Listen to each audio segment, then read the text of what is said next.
Diesel விலை திடுக்கிட வைக்கிறது, petrol விலை பயமுறுத்துகிறது, கேஸ் விலை கவலையடை வைக்கிறது, மண்ணெண்ணெய் விலை மரணடி கொடுக்கிறதுன்னு சொல்லிட்டு பாஜகவுடைய முன்னாள் தலைவர் தமிழிசை சவுந்தரராஜன் அவர்கள் வந்து பேசியிருந்தாங்க. அதே மாதிரி பாஜக இந்தியா முழுவதும் வந்து பல்வேறு மாநிலங்களில் போராட்டத்தில் வந்து ஈடுபட்டிருந்தாங்க. பாஜகவை சேர்ந்து அவங்களுடைய தொண்டர்கள்லாம் வந்து கேஸ் சிலிண்டரை தலைக்கு மேலே வச்சு போராட்டத்திலாம் வந்து ஈடுபட்டு இருந்தாங்க. அது மட்டும் இல்லாமல் உச்சபட்சமாக டெல்லியுடைய முதலமைச்சர் வீட்டை வந்து பைக் பேரணியாக சென்று முற்றுகையிட்டிருந்தாங்க. இது எல்லாமே வந்து பேசியிருந்தாங்க, முற்றுகையிட்டிருந்தாங்க, கேஸ் சிலிண்டர் தூக்கிட்டு போயிருந்தாங்க. எல்லாமே நடந்தது பாஸ்டன்ஸில். இப்போ அவங்களாம் எங்கே போனாங்க, ஏன் வந்து கேஸ் விலையேற்றத்துக்கோ இல்லை பெட்ரோல் விலையேற்றத்துக்கோ எது பற்றியுமே பேச மாட்டேங்காங்கன்னு சொல்லிட்டு பல நபர்கள் இப்போ வந்து கேள்வி எழுப்ப வந்து ஆரம்பிச்சிருக்காங்க. அப்படி பெட்ரோல் விலை ஏன் வந்து ஏறிக்கொண்டே போகுது, ஏன் கேஸ் விலை ஏறிக்கொண்டே போகுது, கேஸ் விலை ஒரு பக்கம் ஏறினாலும் ஏன் தட்டுப்பாட்டில் இருக்குது, இந்த பெட்ரோல் விலை எப்போ தான் குறைக்க போகிறாங்கன்னு சொல்லிட்டு பல கேள்விகள் வந்து எழுந்துக்கிட்டு இருக்கு. ஏன் பெட்ரோல் விலை ஏறுது, ஏன் அரசால் அதை வந்து கட்டுப்படுத்த முடியலை, அரசு இதன் மீது செலுத்தக்கூடிய வரி என்ன அப்படின்னு சொல்லிட்டு இந்த காணொலியில் நம்ம பார்ப்போம். சாமானியர்கள் காலையில் எந்திரிச்சவனே ஆஃபீஸ் போகிறதுக்கு முன்னாடி பெட்ரோல் விலை எவ்வளோ போய்கிட்டு இருக்கு, டீசல் விலை எவ்வளோ விற்கிது, இந்த மூலமாக வந்து காய்கறியோட விலை ஏறி இருக்கா ஏறலையான்னு சொல்லிட்டு செய்தித்தாளில் பார்ப்போம், செய்தி சேனல்கள்லாம் வந்து நம்ம பார்த்துக்கிட்டு இருப்போம். ஏன் தினசரி பெட்ரோல் விலை ஏறி இருக்கா ஏறலையா அப்படின்னு சொல்லி நம்ம பார்த்துட்டு இருக்கோம்னா 2017ஆம் ஆண்டுக்கு அப்புறம் வந்து இந்த பெட்ரோல் விலையேற்றம் வந்து தினசரி இருக்குது அப்படிங்கிற ஒரு கருத்து இருக்குது. அதற்கு என்ன காரணம், ஏன் வந்து பெட்ரோல் வந்து ஏறிக்கிட்டே போகுது அப்படின்னு சொல்லி பார்த்தீங்கன்னா, முதல்ல வந்து இந்த பெட்ரோல் விலையேற்றத்தை பெட்ரோலோட விலையை நிர்ணயம் பண்ணுறதுல இந்திய அரசு வந்து 2017க்கு முன்னாடி ஒரு ஸ்டாண்டும் 2017க்கு அப்புறம் புதிதாக ஒரு திட்டத்தையும் வந்து உருவாக்குறாங்க. 2017க்கு முன்னாடி வந்து என்ன மாதிரியான திட்டம் இருந்துச்சு சொல்லி பார்த்தீங்கன்னா, மாதத்திற்கு 2 முறை வந்து பெட்ரோலோட விலையேற்றமோ விலை குறைப்போ வந்து இருக்கும். அதுதான் பெட்ரோலோட விலையை வந்து ஒரு மாதத்துக்கு 2 முறை வந்து அவங்க வந்து 15 நாட்களுக்கு ஒரு முறை வந்து மாற்றிக்கொண்டே இருப்பாங்க. இதுதான் 2017க்கு முன்னாடி இருந்த ஒரு விஷயம். ஆனால் 2017க்கு பின்பு இதில் ஒரு மாற்றத்தை வந்து கொண்டு வராங்க. எதனால் கொண்டு வந்தாங்க, இது எதுக்காக நாங்கள் கொண்டு வரோம்னு சொல்லி அவங்க சொன்னாங்கன்னா, மாதத்துக்கு 2 முறை பெட்ரோல் விலையேற்றம் ஏறதுனால மக்கள் வந்து பாதிக்கப்படுறாங்க. ஏன்னா இப்போ வந்து கச்சா எண்ணெய் அப்படிங்கிறது இப்போ உலக அளவில் வந்து அதிகமான விலையில் விற்று கொண்டு இருந்தால் எங்களால் வந்து உடனடியாக விலை ஏற்ற முடியல, 15 நாட்கள் காத்திருந்து எங்களால் விலையேற்ற முடியுது. அதனால வந்து எங்களுக்கு நிறைய கோடிகள் வந்து இழப்பீடு ஏற்படுது, அதை வந்து மொத்தமாக மக்கள் மீது வந்து செலுத்த வேண்டியது இருக்குது, அதையும் சேர்த்து நாங்கள் வந்து வசூலிக்க வேண்டியது இருக்குன்னு சொல்லி எண்ணெய் நிறுவனங்கள் வந்து சொல்லியிருக்காங்க. அதே மாதிரி வந்து ஒருவேளை பெட்ரோல் விலை குறைந்துகிட்டே இருக்குது, கச்சா எண்ணெயோட விலை வந்து தினசரி குறைந்து கொண்டே போதுனாலும் நாங்கள் 15 நாட்கள் காத்திருந்து தான் பெட்ரோலோட விலையை வந்து குறைக்க வேண்டியது இருக்குது, அதனால மக்கள் மீது இன்னும் கொஞ்சம் வந்து பண சுமை அதிகரிக்கு அப்படின்னு சொல்லி அவங்க சொல்கிறாங்க. ஆனால் அது எந்த அளவுக்கு அவங்க வந்து பெட்ரோல் விலை குறைந்தப்போ வந்து பணத்தை குறைச்சாங்களா குறைக்கலையா அப்படிங்கிற சொல்லி நம்ம அந்த நேரத்தில் வந்து முழுமையாக பார்த்தா நமக்கு வந்து தெரிய வந்திருக்கும். அதன் பின்பு 2017க்கு அப்புறம் வந்து ஒரு சிஸ்டம் வந்து கொண்டு வராங்க. அதுதான் ஃபியூல் ப்ரைஸ் ரெவிஷன் சிஸ்டம் அப்படின்னு சொல்லிட்டு ஒரு சிஸ்டம் கொண்டு வராங்க. அந்த சிஸ்டத்தின்படி தினசரி காலையில் 6 மணிக்கு வந்து பெட்ரோல், டீசல், கேஸ் போன்றவற்றோட விலை வந்து நிர்ணயம் செய்யப்படும். இந்த விலை எப்படி நிர்ணயம் செய்கிறாங்கன்னு சொல்லி நம்ம பார்த்தோம்னா, உலக அளவில் கச்சா எண்ணெய் அப்படிங்கிற ஒரு பொருளை வாங்கி அதிலிருந்து தான் வந்து பெட்ரோல், டீசல், கேஸு அப்புறம் வந்து பல பொருட்கள் வந்து அதிலிருந்து தயாரிக்கிறாங்க. நம்ம வந்து இந்த க்ரூட் ஆயில் கச்சா எண்ணெய்னு சொல்லிட்டு நம்ம செய்தி சேனலில் வந்து பார்த்துருப்போம். அந்த கச்சா எண்ணெய் வந்து உலக அளவில் எவ்வளோக்கு பணத்துக்கு விற்கிறாங்களோ, அதாவது US டாலர் தான் வந்து எக்ஸ்சேஞ்ச் வந்து நடக்குது. இந்த கச்சா எண்ணெயை இந்தியா வந்து பல்வேறு நாடுகள்லேருந்து கொள்முதல் செய்து, குறிப்பாக கல்ஃப் கண்ட்ரியிலேருந்து கொள்முதல் பண்ணுறாங்க. அது மட்டும் இல்லாமல் ரஷ்யா போன்ற நாடுகள்லேருந்து இந்திய அரசு வந்து வாங்கிக்கிட்டு இருக்கு. ஒரு குரூட் ஆயிலோட பேரல் விலை வந்து இவ்வளோ இருக்குது அப்படின்னு சொல்லிட்டு அதிலிருந்து எவ்வளோ தூரம் வந்து நம்ம வந்து வாங்கிக்கிறோம், அந்த வாங்குற விலையிலேருந்து எவ்வளோ தூரம் வந்து பெட்ரோல், டீசல் போன்ற சுத்திகரிப்புக்கு வந்து நம்ம வந்து பயன்படுத்துகிறோம்.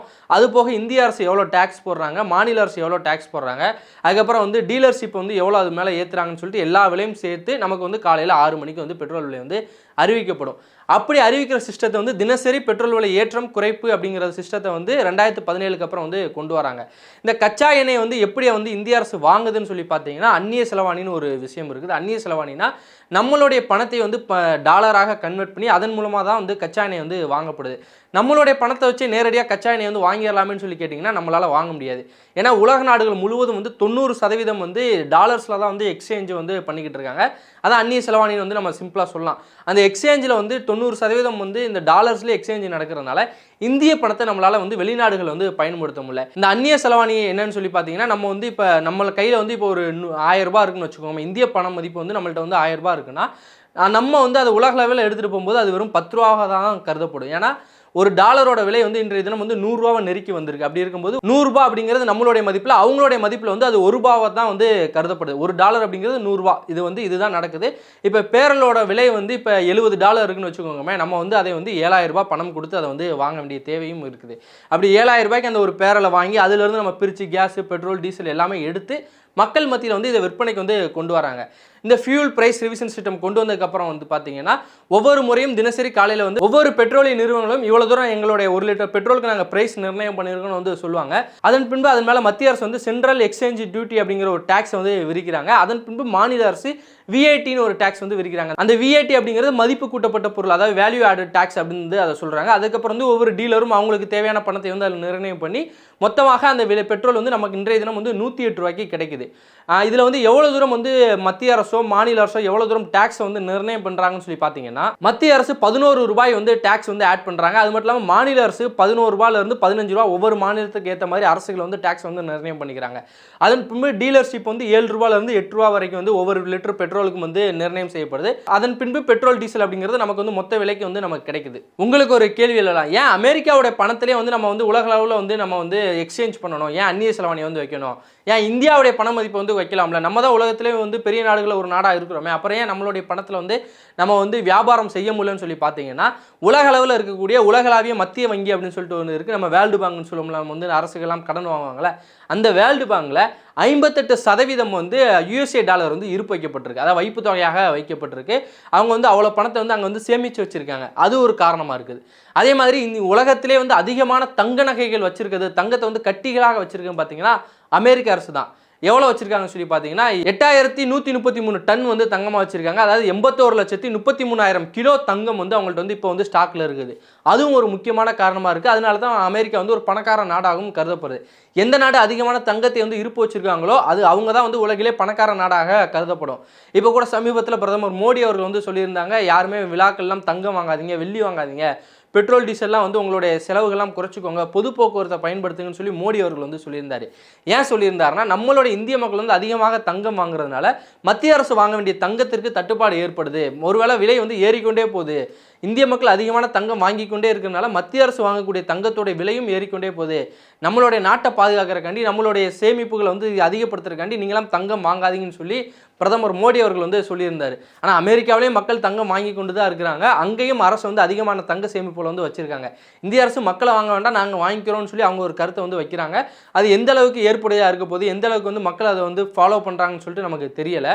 ஏன்னா நம்ம பார்க்குறோம், இப்போ நிறைய இடத்துல வந்து பொது போக்குவரத்து வந்து அமைச்சர்கள் பயன்படுத்துகிறாங்க. மத்திய அமைச்சர்கள்லாம் வந்து பொது போக்குவரத்தை பயன்படுத்தி இதை வந்து நாங்கள் வந்து ஊக்குவிக்கிறோம், இப்போ மக்கள் வந்து இதை பயன்படுத்தணும் வந்து சொல்கிறாங்க. அது மட்டும் இல்லாமல் பிரதமர் மோடி அவர்கள் வந்து தங்களுடைய கான்வாயில் இருக்கிற எல்லா காரையும் கழிச்சு விட்டு 2 கார் மட்டுமே வச்சு அவர் வந்து பயன்படுத்திட்டு இருக்காரு அப்படின்னு சொல்லி வந்து சொல்கிறாங்க. ஒரு நாட்டினுடைய அரசு தன்னுடைய நாட்டிற்கு எவ்வளோ பெட்ரோல் டீசல் தேவைப்படுது, எவ்வளோ தங்கம் தேவைப்படுதுன்னு சொல்லி முன்னாடியே கணிக்காமல் இப்படி வந்து பொதுமக்கள் மீதோ தன் நாட்டு மக்கள் மீதோ ஒரு பொருளாதார சிக்கலை ஏற்படுத்தி விடுறாங்கன்னு சொல்லிட்டு பல ஆய்வாளர்கள் தங்களுடைய கருத்துக்களை வந்து முன் வச்சுக்கிட்டு இருக்காங்க. என்னப்பா நீ என்னென்னமோ சொல்கிற, கல்ஃப் கண்ட்ரியில் வந்து வார் நடந்துட்டு இருக்கு, ஈரானுக்கு இஸ்ரேலுக்கும் போர் நடக்குது, அதனால தான் வந்து பெட்ரோல் டீசல் கேஸ்லாம் தட்டுப்பாடு ஏற்படுது நாங்கள் நினச்சிக்கிட்டு இருந்தால் நீ என்னென்னமோ சொல்கிறீ அப்படின்னு சொல்லி உங்களுடைய குரல் வந்து என்னுடைய காதுக்கு வந்து கேட்குது.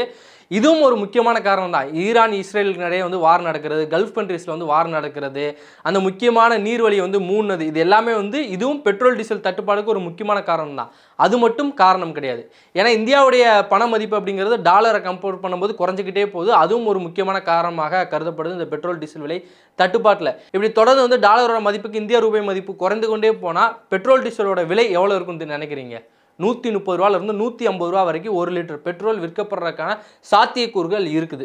என்னது 150 ரூபாய்க்கு 1 லிட்டர் பெட்ரோல் விலை விற்பாங்களான்னு சொல்லி கேட்டிங்கன்னா அதற்கான சாத்தியக்கூறுகள் இருக்குது. ஏன்னா $68 வந்து நம்ம வந்து கச்சா எண்ணெய் வந்து ஒரு பேரல் வாங்கி கொண்டு இருந்த போது இங்கே நம்ம பெட்ரோலே 1 லிட்டர் வந்து 100 ரூபாய்க்கு விற்று கொண்டு இருந்தோம். $68 நம்ம வாங்கும் போதே இங்கே 100 ரூபாய்க்கு விற்றோம். இப்போ எவ்வளோக்கு தெரியுமா, எவ்வளோ டாலருக்கு தெரியுமா கச்சா எண்ணெய் வாங்கிட்டு இருக்கிறோம்? $105 மேலே. $105 மேலே நம்ம வந்து ஒரு கச்சா எண்ணெய் பேரலை வாங்கும்போது இப்போ இங்கே விற்கிற பெட்ரோலோட விலை வந்து சில மாநிலங்களில் 117 ரூபா விற்கிறாங்க, சில இடங்களில் 111 ரூபா விற்கிறாங்க, சில இடங்களில் 115 விற்கிறாங்க. தமிழ்நாட்டில் 108 ரூபாய்க்கு 1 லிட்டர் வந்து கிடைக்குது. $68 வாங்கும்போதே நம்ம 100 ரூபாய்க்கு விற்றோம். இப்போ $105 வாங்கும்போது நம்ம எவ்வளோக்கு விற்றுருக்கணும்னா 150 ரூபாய்க்கு விற்றுருக்கணும். ஏன் 150 ரூபாய்க்கு விற்கலன்னு சொல்லி கேட்டிங்கன்னா கொஞ்சம் கொஞ்சமாக விலையேற்றுனா எந்த பிரச்சனையுமே கிடையாது. மொத்தமாக நைட்டு தூங்கி காலையில் எழுந்துச்சு பார்க்கும்போது 1 லிட்டர் பெட்ரோலோட விலை 150 ரூபான்னு இருந்தால் மக்கள் வந்து கொந்தளிச்சு போயிடுவாங்கல்ல. அதனால 102 ரூபாயில் இருந்தது 105 ரூபாய் ஆனது, 105 ரூபாயில் இருந்தது இப்போ 108 ரூபாவாக இருக்குது. ஸோ $105 1 லிட்டர் பேரல் வாங்கும்போது நம்ம வந்து 150 ரூபாய்க்கு விற்றுருக்கணும், இப்போ விற்கல. இதனால தினசரி எங்களுக்கு 600 கோடி ரூபாய் இழப்பு ஏற்பட்டு கொண்டு இருக்குன்னு சொல்லிட்டு சுஜாதா சர்மா அப்படிங்கிறவங்க வந்து சொல்கிறாங்க. யார் இந்த சுஜாதா சர்மா அப்படின்னு சொல்லி பார்த்தீங்கன்னா அவங்க தான் பெட்ரோலியத்துறையோட இணை செயலாளராக வந்து இருக்கிறாங்க. 600 கோடி ரூபாய் தினசரி எங்களுக்கு வந்து இழப்பு ஏற்பட்டு இருக்கு, அதையும் நாங்கள் கருத்தில் கொண்டு வரணும் அப்படின்னு சொல்லி அவங்க ஒரு பாயிண்ட்டையும் இந்த இடத்துல வந்து ஒரு புள்ளியும் வந்து வைக்கிறாங்க. இந்த புள்ளி பெட்ரோலோட விலையேற்றத்தை கிராஃபா ஏற்றுமா இல்லை குறைக்குமான்னு சொல்லிட்டு நம்ம பொறுத்திருந்து தான் பார்க்கணும். என்னப்பா முன்னாடி பாஜக போராட்டம் நடத்தினாங்கன்னு சொன்னாங்க, இப்போ எந்த போராட்டத்தையும் காணாமல் அப்படின்னு சொல்லி கேட்டிங்கன்னா 2012, 2011, 12, 13, 14 அதாவது பாஜக ஜெயிக்கிற வரைக்கும் தமிழ்நாடு முழுவதும் இந்தியா முழுவதும் வந்து பாஜகவினர் பல்வேறு போராட்டங்கள் வந்து ஈடுபட்டு இருந்தாங்க. 2014 பாஜக வெற்றி பெற்றதுக்கு இந்த பெட்ரோல் கேஸ் விலையேற்றமும் ஒரு முக்கியமான காரணமாக இருந்தது. காங்கிரஸ் அப்போ தோற்றது தான் இப்போ வரைக்கும் வெற்றி பெறவே இல்லை. இந்த 15 ஆண்டு காலமாக காங்கிரஸ் வந்து தோல்விக்கு முக்கியமான பொறுப்பு பெட்ரோல் டீசல் விலையேற்றத்தில் அதுவும் ஒரு முக்கியமான காரணி. ஏன்னா பெட்ரோல் டீசல் விலையேற்றம் அப்படிங்கிறது பெட்ரோல் டீசலோட முடிந்து போகிறது கிடையாது. அதன் மூலமாக பல்வேறு பொருட்களோட விலையேற்றம் வந்து அதிகரித்து கொண்டே போகும். டீசல் இல்லாமல் எந்த ஒரு வாகனமும் போகாது. ஒருவேளை டீசலோட விலை ஏறுனுச்சுன்னா காய்கறிகளோட விலை வந்து ஏறிக்கொண்டே இருக்கும், அரிசி பருப்போட விலை ஏறிக்கொண்டு இருக்கும், மருத்துவ பொருட்களோட விலை ஏறிக்கொண்டே போயிருக்கும். பிரதானமாக எரிபொருள் அப்படிங்கிறது பெட்ரோல் டீசல் கேஸ் தான். இதனோட விலை ஏறிக்கொண்டே போனால் ஒருவேளை கேஸோட விலை வந்து ஏறிக்கொண்டே போகுது அப்படின்னு சொல்லி பார்த்தீங்கன்னா 10 ரூபாய்க்கு வாங்கின தோசை 15 ரூபாய்க்கு கிடைக்கும், 15 ரூபாய்க்கு வாங்கின தோசை 20 ரூபா ஆக்குவாங்க, 20 ரூபாய்க்கு வாங்கின தோசை 25, 50, 100ன்னு சொல்லி தோசையோட விலையும் ஏறிக்கொண்டே போகும். இதனால் பாதிக்கப்படுறது ஒரு சாமானியன் தான், இந்தியாவுடைய குடிமகன் தான். இப்படி பாஜக வந்து 2014 வந்து இந்த பெட்ரோல் டீசல் விலையை வச்சு போராடி அவங்க வந்து ஆட்சிக்கு வந்தாங்க. அதன் பின்பு அவங்க வந்ததுக்கப்புறம் பெட்ரோலோட விலை வந்து எந்த இடத்துலையுமே இறக்கமே இல்லை. கச்சா எண்ணெய் வந்து 20% வந்து கொரோனா காலகட்டத்தில் வந்து விலை வந்து குறைஞ்சிச்சு. 20% வந்து கச்சா எண்ணெயோட விலை குறைந்தப்பையும் பாஜக வந்து விலையை குறைக்காம இருந்தாங்க. பாஜக அரசு விலையை குறைக்காம அப்பையும் கொரோனா காலகட்டத்திலும் பெட்ரோல் டீசல் விலை அப்படிங்கிறது 100 ரூபாயிலே வந்து இருந்துச்சு. ஒருவேளை அப்போ குறைச்சிருந்தாங்கன்னா இப்போ இந்த விலையேற்றம் அப்படிங்கிறது ரொம்ப ஆயிருக்காது. ஒருவேளை அப்போ குறைச்சிருந்தாங்கன்னா இப்போ வரைக்கும் 100 ரூபாய்க்கு ஏறி வந்திருக்கும் கடந்த 3 ஆண்டுகளில். அப்போ குறைக்காம விட்டது மிகப்பெரிய பொருளாதார நெருக்கடியில் சாமானிய மக்களை வந்து கொண்டு வந்து நிப்பாட்டிருக்காங்கன்னு சொல்லிட்டு பொருளாதார ஆய்வாளர்கள் வந்து சொல்றாங்க. பல நபர்கள் சொல்றாங்க இலங்கையில் வங்கதேசத்தில் நடைபெற்ற மாதிரி ஒரு பொருளாதார வீழ்ச்சி இந்தியாவில் நடைபெற போகுது. அது ரொம்ப தூரத்தில் இல்லை, இன்னும் கொஞ்ச நாட்கள் அந்த பொருளாதார வீழ்ச்சி வந்து நடைபெறும், எல்லாருமே தயாராக இருங்க அப்படின்னு சொல்லிட்டு பொதுமக்களுக்கு எச்சரிக்கைலாம் வந்து கொடுத்துக்கிட்டு இருக்காங்க. அதை இந்திய அரசு எப்படி கையாள போகுது அப்படின்னு சொல்லிட்டு நமக்கு தெரிய வரல. ஏன்னா உலக அளவில் இந்திய அரசுக்குன்னு ஒரு மதிப்பு இருக்குது, இந்திய அரசுக்குன்னு சரியான ஒரு பணம் கொடுக்கறதுக்கு எல்லா நாடுகளுமே தயாராக தான் இருக்காங்க. எல்லாருமே பணம் கொடுக்க தயாராக இருந்தாலும் விலையேற்றம் வந்து ஏறிக்கொண்டே போனால் யாராலையும் தடுக்க முடியாதுன்னு சொல்லிட்டு ஆய்வாளர்கள் வந்து சொல்றாங்க. இதுல இருந்து என்னப்பா தீர்வு அப்படின்னு சொல்லி கேட்டீங்கன்னா நம்ம முன்னாடியே சொன்ன மாதிரி மத்திய அரசு ஒரு வரி போடுறாங்க, மாநில அரசு இன்னொரு வரி போடுறாங்க.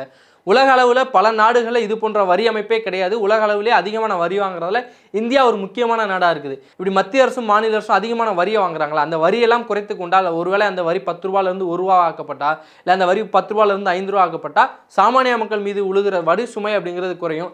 எல்லா விஷயத்திலுமே இங்கே வந்து வரி கட்டிக்கிட்டுறோம். ஜிஎஸ்டிக்கு வரி கட்டுறோம், பெட்ரோல் டீசலுக்கு விலை வரி கட்டுறோம், அது போக வீட்டு வரி, கரண்ட் வரி, இவ்வளோ வரிகள் இந்தியாவில் மட்டும்தான் இருக்குது அப்படிங்கிறது பல நபர்களுடைய கருத்தாக இருக்குது. இந்த மாதிரி நிறைய வரிகள் வந்து மற்ற நாடுகள் இருந்தால் அங்கே வந்து மக்கள் வந்து கொந்தளிச்சிருப்பாங்க. இந்தியாவில் அந்த மாதிரி நடைபெறாமல் இருக்கிறதுக்கு முக்கியமான காரணம் இங்கே இருக்கிற மக்கள் வந்து பல பிஸியாக இருக்கிறாங்க. மதத்தின் பேரில், சாதியின் பேரில் நிறைய இடத்துல பிஸியாக இருக்கிறனால அந்த வரி சுமையை பற்றி அவங்க வந்து நினைக்க மாட்டேங்காங்க. இது அவங்களுக்கு பெரிய சுமையாக தெரில, அதோட தாண்டிய பெரிய சுமைகள் வந்து அவங்களுக்கு இருக்குது அப்படின்னு சொல்லிட்டு பல சமூக ஆர்வலர்கள் வந்து தங்களுடைய கருத்துக்களை வந்து தெரிவிச்சுக்கிட்டு இருக்காங்க.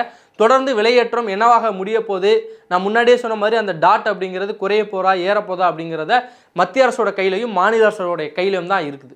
சாட்டை எடுத்து நாட்டை திருத்து.